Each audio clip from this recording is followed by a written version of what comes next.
नमस्कार। आज हम बात करें 12वीं क्लास के इतिहास विषय के चैप्टर 5 रहेगा, अध्याय 5 रहेगा, यात्रियों का विवरण रहेगा, यात्रियों का नजरिया। चैप्टर नंबर 5 में पढ़ना है और इसमें हम आपको बता दें ऑब्जेक्टिव क्वेश्चन VVVI मतलब पिछले साल के और आगामी आने वाले प्रश्नों के भी सभी प्रश्नों का उत्तर इसमें दिया जाएगा। ऑब्जेक्टिव क्वेश्चन पूरा का पूरा बताया जाएगा। ठीक है, तो आइए हम शुरू करते हैं, आगाज करते हैं। इतना में एक को प्रश्न नहीं छूटेगा, ये मेरा वादा है। चलिए, पहला क्वेश्चन आपके सामने यहाँ दे रखा है कि तंबाकू का सेवन सर्वप्रथम किस मुगल सम्राट ने किया था। आपके पास एक जो प्रश्न आपके सामने जो है ना बाबू, इसमें आपको देखने को मिलेगा 2015 में क्वेश्चन आ चुका है। 2015 में, जी हाँ, 2015 में क्वेश्चन आया है। उसके बाद से देखो 2016 में, 2017 में, 2018 में, 2012 छह बार क्वेश्चन पूछा हुआ है कि तंबाकू का सेवन सबसे पहले कौन राजा किया था, तो अकबर सबसे पहले मुंह में डाला था। और कौन प्रतिबंध लगा दिया था, मतलब रोक दिया था, उसका नाम था जहांगीर। दोनों बतिया याद रखना। अगला क्वेश्चन है आईने अकबरी किसने लिखा है। भी क्वेश्चन देखिए किस नंबर क्वेश्चन पूछा हुआ है। आईने अकबरी आपको पता है, आईने अकबरी अबुल फजल लिखा है। कौन लिखा, अबुल फजल, जो उनके दरबारी सलाहकार या कवि हुआ करते थे, राष्ट्र कवि।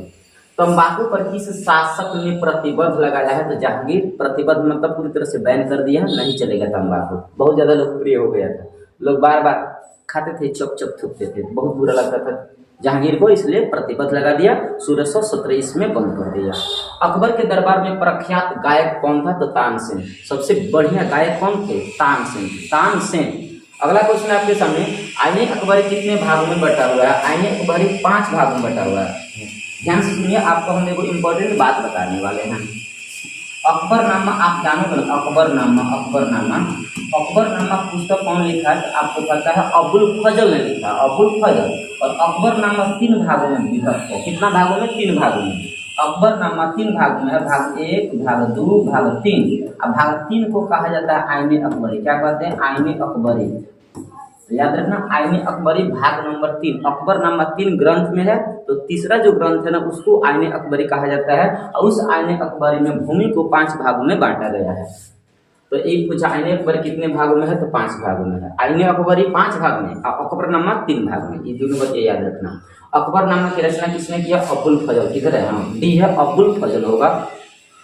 7 नंबर, अकबर के काल में भूमि को कितने भागों में बांटा गया था। देखिए साहब, ये आंसर होता है 5, लेकिन परीक्षा में ना 4 गो ऑप्शन दिया था, 3, 4, 6, 10। तो आप लगाओगे 4 गो, इसको लगाओगे 4 गो, होता है 5, लेकिन 5 नहीं दिया है ऑप्शन में।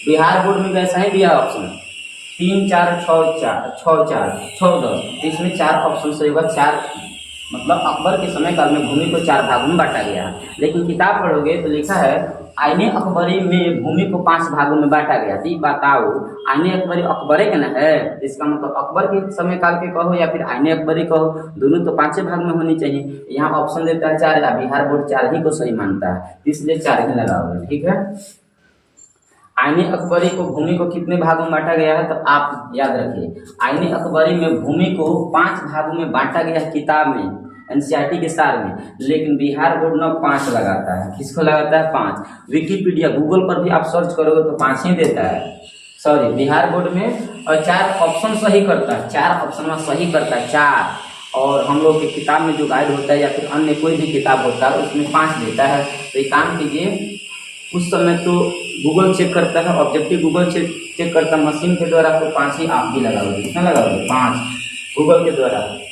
जब इसमें 5 ऑप्शन नहीं था तो मजबूरी में 4 लगा लेंगे, इसमें हमेशा 5 ही लगाना। मुगल काल में सिंचाई के साधन क्या है, तो देखिए मुगल काल में सिंचाई के साधन कुआं भी था, तालाब भी था, नहर भी था, इसलिए इनमें से सभी हो जाएगा डी ऑप्शन। ये सब प्रश्न है 2 नंबरिया 5 नंबरिया पिछले साल का क्वेश्चन पूछा हुआ है। तो आपको क्या करना होगा, बलबन की उपलब्धि पढ़ लेना होगा, 2 बार पूछा हुआ है। अकबर की कालीन भू राजस्व व्यवस्था पूछा हुआ है, अकबर की भूमि बंदोबस्त पूछा है, शासन काल के में कर का निर्धारण कैसे होता था, जब्ती प्रणाली वो भी पूछा है, आईने अकबरी के विषय में आप क्या जानते हैं भी पूछा हुआ है, अकबर के जन्म कब और कहाँ हुआ ये क्वेश्चन पूछा हुआ है, दीन इलाही 5 नंबर में क्वेश्चन पूछा हुआ है। यहाँ से फिर से यहाँ से अब आया, अभी तक जो भी आप देखे हैं, अभी तक जो भी आपके प्रश्न हुआ वो सब के सब पिछले साल का क्वेश्चन होगा। अब यहाँ से आगामी प्रश्न होगा, आने वाले प्रश्नों में, आने वाली जो परीक्षा होगा उन सभी प्रश्नों, उन सभी परीक्षाओं में सब प्रश्न कारगर होगा, बहुत लाभदायक होगा। पहला, अलबरूनी किसके साथ भारत में आया था, मोहम्मद गजनवी। अलबरूनी किसके साथ भारत में आया था? मोहम्मद गजनवी के साथ भारत में आया था।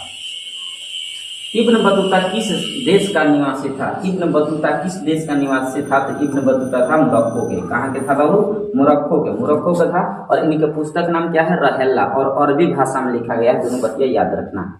हाँ, यही देखो क्वेश्चन पूछा है, इब्न बतूता ने अपनी यात्रा का विवरण किस भाषा में लिखा है? तो अरबी। कौना भाषा में लिखा? अरबी। इब्न बतूता रहेला पुस्तक लिखा है, वो कौना भाषा में? अरबी भाषा में लिखा है। गुप्त काल में कौन से चीनी यात्री भारत आया था? तो आपको पता है गुप्त काल में, गुप्त काल का मतलब चंद्रगुप्त द्वितीय के समय काल में फाहियान आया था। कौन आया था? फाहियान। बच्चे आपको याद होनी चाहिए। हिमसांग हर्षवर्धन के समय काल में आया था, और हिमसांग को यात्रियों का राजकुमार कहा जाता है। दिल्ली से दौलताबाद किस शासक ने अपनी राजधानी को परिवर्तन किया था? मोहम्मद बिन तुगलक। ये बी ऑप्शन आपका सही हो जाएगा। वास्को डी गामा भारत आया था कालीकट बंदरगाह पर। वास्को डी गामा 17 मई 1498 ईस्वी को आया था। भारत की जिन 3 भाषाओं के ग्रंथ के अरबी भाषा में हुए हैं अनुवादों से अलबरूनी परिचित था। वहाँ थे, मतलब कह रहा अलबरूनी जो लेखक थे, इतिहासकार थे, भारत की किन 3 भाषाओं से परिचित थे? तो संस्कृत, पाली और प्राकृत, इन तीनों भाषा से परिचित थे अलबरूनी साहब। मार्को पोलो ने 13वीं शताब्दी से जिस स्थान से चलकर चीन और भारत की यात्रा किया था वो कौन था? वेनिस था। मतलब कह रहा मार्को पोलो जो इतिहासकार हुआ करता था ना, वो कहाँ से चला था? वेनिस से चला था। वेनिस पश्चिमी दुनिया में पड़ता है, यूरोप वाला साइड में। अनेक विदेशी यात्रियों ने भारत के जिन 2 चीजों का असमान माना है वो कौन? देखिए, हमारे देश में कई गो इतिहासकार आया है, अलग अलग इतिहासकार आया है। वो सब इतिहासकार 2 चीज को अलग अलग माना है, जैसे नारियल और पान दोनों को हमेशा अलग अलग मानता है। इसे अलग उल्लेख किया है, इसे अलग उल्लेख किया। सभी लोग जितने भी इतिहासकार आए हैं सब के सब अलग अलग इसके बारे में बताए हैं, एक जैसा बात नहीं बताया है। अलबरूनी भारत में जिस शताब्दी में आया था वो कौन था? देखिए, अलबरूनी भारत में कब आया था? 1017 ईस्वी के आसपास आया था। इसका मतलब 11वीं शताब्दी में। 11वीं शताब्दी एक आंसर हो जाएगा। इब्न बतूता की भारत यात्रा को जिस शताब्दी से संबंधित माना जाता है, एक बात बताइए, इब्न बतूता कब आया था? 1335, 36, 42, 1335 से लेकर 1342 के बीच आया था। इसका मतलब 1300 कुछ न है, इसका मतलब 14वीं शताब्दी है। कौन है? 14वीं शताब्दी हमेशा 100 वर्ष का होता है, तो अगली शताब्दी का होगा 1300 कुछ का मतलब कौन शताब्दी चल रहा था? 14वीं। फ्रांसवा बर्नियर जिस देश से भारत आया था उसका नाम था फ्रांस। फ्रांसवा बर्नियर कहाँ से आया था? फ्रांस से। और ये कहाँ आया था? तो आपको बता दें, शाहजहां के समय काल में आया था। उस समय 1656 ईस्वी के आसपास आया था, शाहजहां के समय काल में। और इनके जेठ का जो लड़का था ना, दारा सिको, उनको इलाज किया था। और इसने एक किताब लिखा है Mughal the empire, travel in the Mughal empire. इनकी पुस्तक का नाम है। ये पुस्तक को याद रखना। किनके समय काल में? शाहजहां के समय काल में। और 1656 में आया है। और दूसरा बताना कि इनके बड़े बेटे, शाहजहां के बड़का बेटा का नाम है दारा सिको। उसका इलाज कराते कराते शाहजहां मर चुका था, मतलब खत्म हो गया था, कोई दावा करने वाला नहीं था, सब रिफर कर दिया था। तो फ्रांसवा बर्नियर उससे क्या किया था? इलाज किया था। 13 नंबर आपको बता दें, इब्न बतूता के अनुसार उससे मुल्तान से दिल्ली की यात्रा में कितने दिन लगा था? 40 दिन।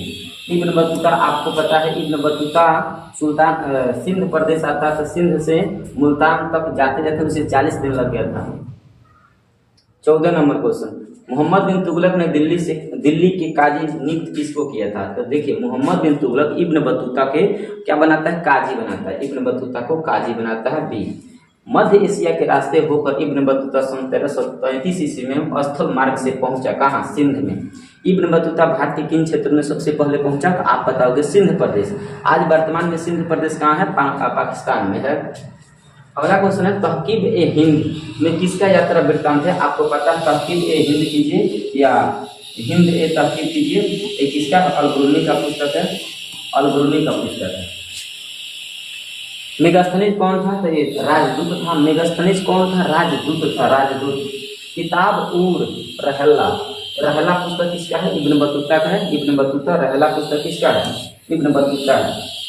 Ibn Battuta. भारत की डाक व्यवस्था का वर्णन, यहाँ से देखिए बढ़िया क्वेश्चन है। भारत में जो डाक व्यवस्था का वर्णन अपने पुस्तक में कौन किया है? Ibn Battuta. इब्न बतूता अपने पुस्तक में बताया कि भारत में डाकिया का व्यवस्था कैसा था, दो प्रकार से था, एगो अश्व वाला एगो पैदलिया वाला, दो प्रकार की व्यवस्था बताया है। मॉन्टेस्क्यू नामक फ्रांसीसी दार्शनिक ने किसी यात्री के विवरण के आधार पर प्राचीन निरंकुशवाद का सिद्धांत का प्रतिपादन किसने किया था? बर्नियर किया था। बर्नियर, जिसका पुस्तक नाम है किताब उल हिंद।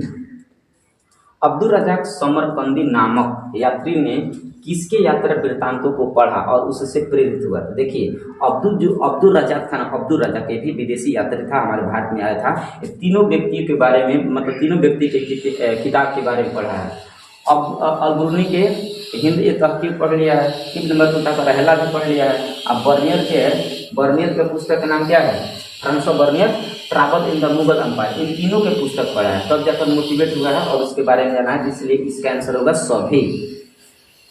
अपनी आंखों के सामने सती प्रथा का दृश्य देखकर कौन से विदेशी यात्री मूर्छित हो गया था? देखिए, जब ये सिंध प्रदेश में आया था ना इब्न बतूता जब सिंध प्रदेश में आया था 40 दिन की यात्रा पर, मुल्तान से सिंध पहुंचने में इस उसका 40 दिन लग गया, 40 दिन लग गया। इसी बीच में क्या होता है, उसके सामने एक घटना घटता है जिसमें 12 वर्ष की लड़की को जबरदस्ती उसे चीता पर सुलाकर सती कराया जाता था। उस दृश्य को देखकर मूर्छित हो गया था, बेहोश हो गया था।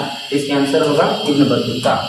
वही क्वेश्चन अपना पुस्तक में लिखा हुआ है कि लाहौर में एक 12 वर्षीय बालिका जो जबरदस्ती सती बनाए जाने के मार्ग की घटना आंखों देखा हाल किस विदेशी यात्री ने बताया है? तो वही बात है, इब्न बतूता जो ऊपरा क्वेश्चन में है ना, वही अपनी आंखों से देखा है और अपने पुस्तक रहला में लिख दिया है। कौन? Ibn Battuta. मोहम्मद इन जुजिये ने मोरक्को के सुल्तान के कहने पर किसका यात्रा वृत्तांत लिखा है? Ibn Battuta. इब्न बतूता के यात्रा वृत्तांत को कौन दोबारा लिखा है? मोहम्मद इन जुजिये के कहने पर मोरक्को के सुल्तान, मतलब ये लिखा मोहम्मद इन जुजिये ने लिखा है, इसका यात्रा वृत्तांत को पुनः लिखा है इब्न बतूता। किस नगर का अथवा उसके किले का वर्णन प्रायः अधिकांश यात्री द्वारा किया गया? देखिए ध्यान से, जो भी हमारे भारत में यात्रा करते करते हमारे भारत में पहुंच जाता था ना, वो सब के सब ग्वालियर के किला का चर्चा जरूर करता था। ग्वालियर के किले के बारे में हमेशा बात आता था कि कैसे है कैसे नहीं। 26 नंबर क्वेश्चन देखिए, 26 नंबर क्वेश्चन है कि भारतीय अध्ययन संबंधी बाधाओं का वर्णन किस विदेशी यात्री ने किया है? अलबरूनी। भारतीय अध्ययन संबंधी बाधा, बहुत ज्यादा अवरोध पैदा हो रहा था, बाधा पैदा हो रहा था, उसका वर्णन कौन किया है? अलबरूनी ने किया है। अलबरूनी। मध्ययुगीन यात्रियों का सरताज किसे यात्री को कहा जाता है? सरताज। मध्ययुगीन मतलब मध्यकाल में यात्रियों का सरताज मतलब यात्रियों का राजा किसे कहा जाता है? मार्को पोलो का। यदि ऐसे नॉर्मल पूछा जाए कि यात्रियों का राजकुमार किसे कहते हैं, तो फाहियान बताओगे, ह्वेनसांग। यात्रियों का राजकुमार किसे कहते हैं? ह्वेनसांग को कहते हैं। लेकिन अगर मध्यकाल में पूछे तो मध्यकाल में यात्रियों का सरताज या राजा कौन था? तो मार्को पोलो। तीनों बात याद रखना।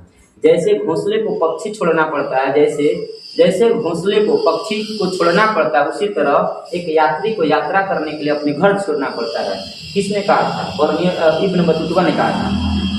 इसका मानना है कि किसी भी इंसान को दो रूपों में नॉलेज हो सकता है, नहीं तो घूम कर, नहीं तो पढ़ाई कर पढ़कर। तो इससे पढ़ने में थोड़ा इंटरेस्ट कम लगता था, ज़्यादा घूम कर नॉलेज ग्रहण किया है, इसलिए इब्न बतूता का ये बात बहुत फेमस हुआ है। तो हुमायूं के दरबार में कौन सा अफ्रीकी यात्री आया है? तो देखिए, हुमायूं के दरबार में कोई अफ्रीकी यात्री नहीं आया था, इसलिए इनमें से कोई नहीं होगा।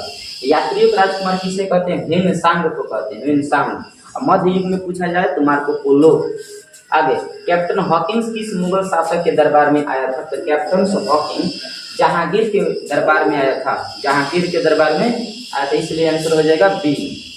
आगे, तंबाकू पर किस शासक ने प्रतिबंध लगाया है? तंबाकू पर कौन से शासक प्रतिबंध लगाया है? इसका आंसर होगा जहांगीर। कौन? जहांगीर। आईने अखबार किसने लिखा है? तो अब्दुल फजल लिखा है। तहकीब ए हिंद किसकी यात्रा है? तहकीब ए हिंद जब भी आए तो अलबरूनी लगाओगे, अलबरूनी। 15वां क्वेश्चन है, दिल्ली से दौलताबाद किस शासक ने अपनी राजधानी को परिवर्तन किया था? मोहम्मद बिन तुगलक ने परिवर्तन किया था, इसलिए आंसर हो जाएगा बी।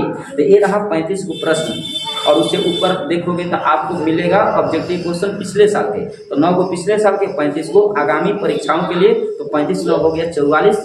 इन 44 प्रश्नों में से एक भी प्रश्न आपकी परीक्षा में नहीं बचेगा, कोई ना कोई जरूर यहीं से रहेगा। ओके।